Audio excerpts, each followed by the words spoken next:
دنیا کو تقسیم کرنے کے لیے دو سیاسی نظام انہوں نے دیے ہیں, دونوں کو یہ خود کنٹرول کرتے ہیں, دونوں کے ان کے زائنسٹ بینکرز کنٹرول کرتے ہیں, دونوں کے پیچھے وہی کنٹرول کرنے والی گلوبل فورسز ہیں, چاہے وہ یونائٹڈ نیشنز کے تھرو آپریٹ کریں, چاہے وہ ورلڈ بینکرز کے تھرو آپریٹ کریں, چاہے گلوبل فائنینشیل کنٹرول کے ذریعے یا فوڈ سپلائی کے ذریعے, ان کے پیچھے لوگ وہی نکلتے ہیں جا کے جو زائنسٹ, وہ لوگ کہ جو اس دنیا پر اب اسرائیل کی ریاست اور نیوکون کنزرویٹو ایونجلیکل کرسچن زائنسٹ, ان ساری تفصیل کو ہم ایکسٹینسولی ڈسکس کر چکے ہیں کہ یہ وہ لوگ جو دنیا پہ ایک بہت بڑی گلوبل گورنمنٹ بنانا چاہتے ہیں جو زائنسٹ بیسڈ ہو, جس کو ہم شریعت کی اصطلاح میں حدیث شریف میں دجال کا نظام کہتے ہیں.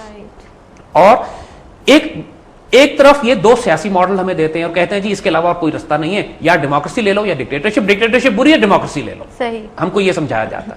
دوسرا ہم سے کہا جاتا ہے کہ جب اگر اکنامک ماڈلز کی آپ بات کرتے ہیں, دو اکنامک ماڈل ہیں, یا کیپٹلزم ہے یا کمیونزم ہے, یا وہ لے لیجئے یا یہ لے لیجئے, اور ساتھ ساتھ ہمیں یہ تاثر دیا جاتا ہے کہ جیسے اس کے علاوہ اور کوئی آپشن باقی ہی نہیں ہے انسانیت کے پاس. ہمیں یہ تاثر دیتے ہیں کہ جو کچھ آپ کو اب لینا ہے, جو کچھ آپ کو کرنا ہے, اسی کفر کے نظام میں سے راستہ تلاش کیجئے. آپ کا اکنامک ماڈل, آپ کا پولیٹیکل ماڈل, اور تیسرا نظام جو یہ دیتے ہیں وہ ان کا جوڈیشل سسٹم ہے, ان کا عدالتی نظام.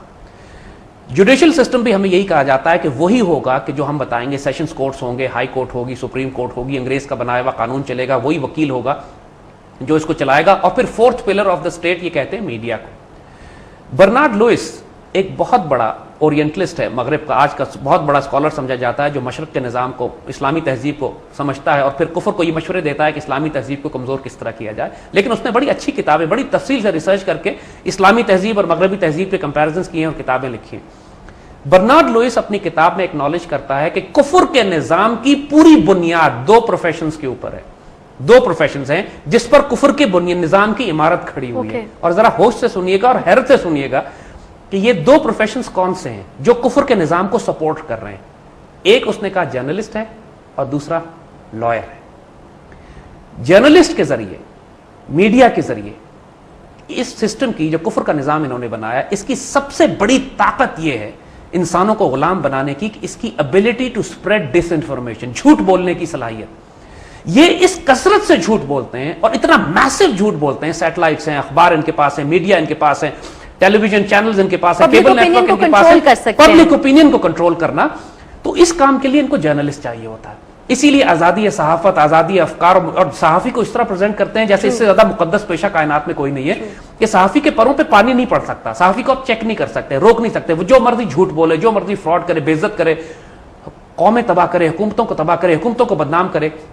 ایک ہمارے دوست ایک ویسٹرن ایجنسی اے پی میں ایسوسیٹڈ پریس میں کام کرتے تھے, انہوں نے ہمیں خود اندر کے راز بتایا. کہنے لگے کہ ہمیں اسٹینڈنگ آرڈرز تھے, جو free media, B B C ہم سمجھتے ہیں نا کہ یہ سارے سچ بولنے والے ہیں, کہتے ہیں ہمیں گائیڈ لائنز جو دی جاتی تھی وہ یہ دی جاتی تھی کہ آپ نے ہمیشہ اسرائیل کو معصوم بنا کے پریزنٹ کرنا ہے, فلسطینی کو دہشت گرد بنانا ہے, ایرانیوں کو فنڈوز اور فنڈامنٹلسٹ پریزنٹ کرنا ہے, پاکستانیوں کو کہنا ہے کہ سارے طالبان ہیں اور ایٹمی ہتھیار ان کے جو ہے دشمنوں کے ہاتھ میں جانے والے ہیں, یہ دہشت گرد قوم ہے, ان کو تباہ کرنا چاہیے. یہ اسٹینڈرڈ گائیڈ لائن پالیسی یہ دی جاتی تھی. اور دنیا کی ہر خبر جو اے پی سے, اے ایف پی سے, بی بی سی سے نکلتی ہے, اس کے بیسک پیرامیٹرز یہی ڈیفائنڈ ہے. کوئی ان بائس جرنلزم نہیں ہے دنیا میں. یہ تصور کہ فری میڈیا ہے, آزاد میڈیا ہے, ان بائس میڈیا ہے, اس سے بڑا جھوٹ بذات خود کوئی نہیں ہے.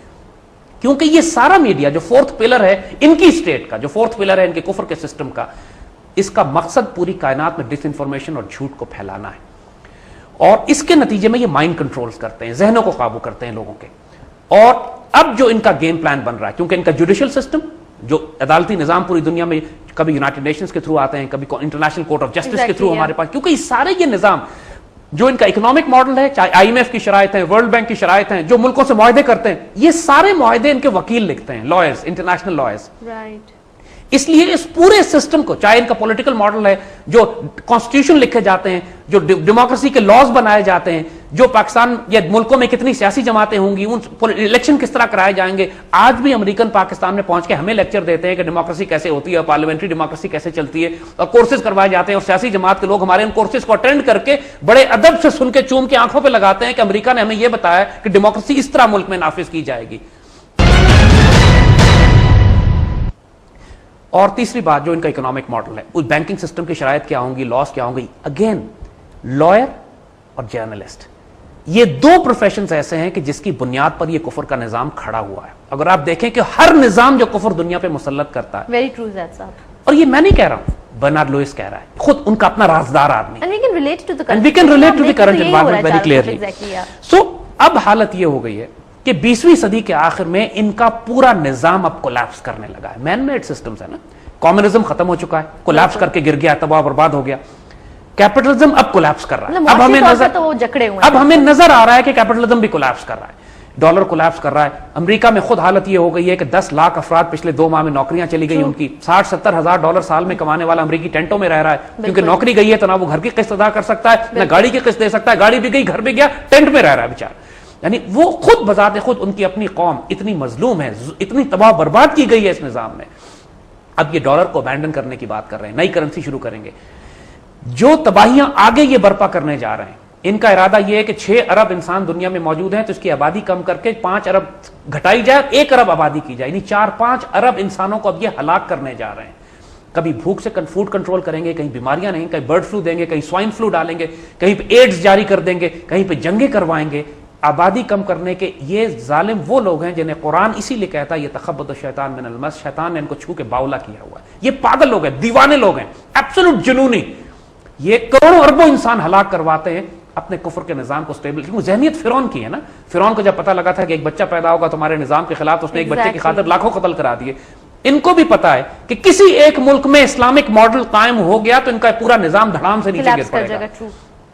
اسی لیے آپ جارج بش کو سنتے ہیں 2 باتیں کہتا ہوا. ایک طرف وہ یہ بات کرتا ہے کہ ہم کہیں مسلمان نمازیں پڑھتے رہیں, روزے رکھتے رہیں, حج کرتے رہیں, ہمیں کوئی اعتراض نہیں ہے, لیکن کہیں مسلمان شریعت کی بات کریں گے تو ہم وہاں آگ لگا دیں گے, اور اگر مسلمانوں نے خلافت کی بات کی تو یہ تو ہم قیامت ہی ڈھا دیں گے اس جگہ پہ. اور جہاں تک خلافت کا تعلق ہے, ہمیں حضور صلی اللہ علیہ وسلم کی احادیث سے یہ بات ثابت ہے, بالکل معلوم ہے ہمیں یہ بات. اور ہماری زندگیوں کا مقصد بھی یہی ہے کہ ڈیوٹی جو دنیا میں مسلمان کو دی گئی ہے کہ اگر خلافت قائم ہے تو اس کو اسٹیبلش, اس کو جاری رکھیں, اس کی حفاظت کریں, اگر قائم نہیں ہے تو اس کو قائم کریں. بالکل.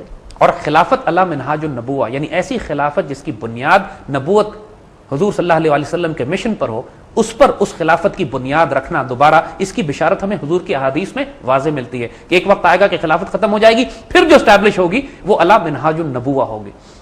اور یہ خوشخبری ہمارے پاس ہے.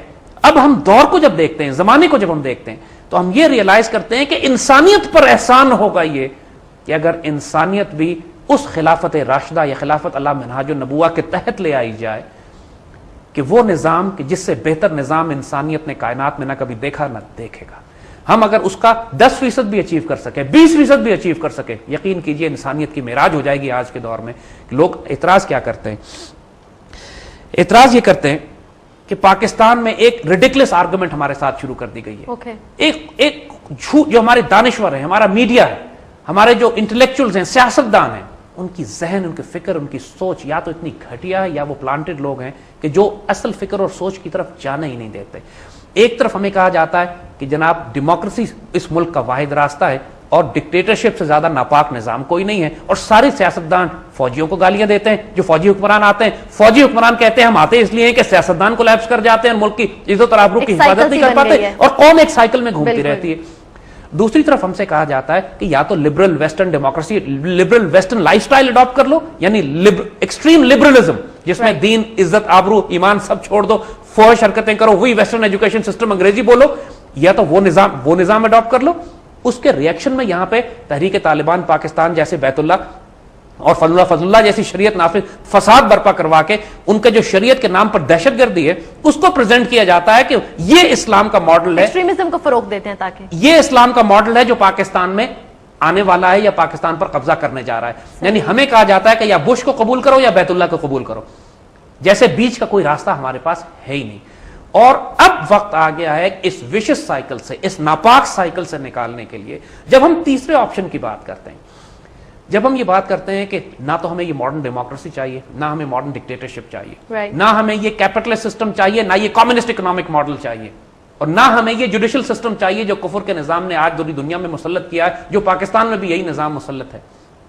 اس کی ہم آپ کو مثالیں دیتے ہیں. دیکھیے جوڈیشل سسٹم کی پہلے بات کریں. پاکستان میں سب سے بڑے اس وقت 2 چیلنجز ہیں. ایک چیلنج ملک میں یہ ہے کہ ملک میں کرپشن اس قدر شدید ہے کہ پورے ملک کو ہڑپ کر کے کھا رہا ہے. بالکل. دوسرا دہشت گردی. اگر کوئی عدالتی نظام ملک میں بڑے بڑے عدالتی اور لیگل چیلنجز کا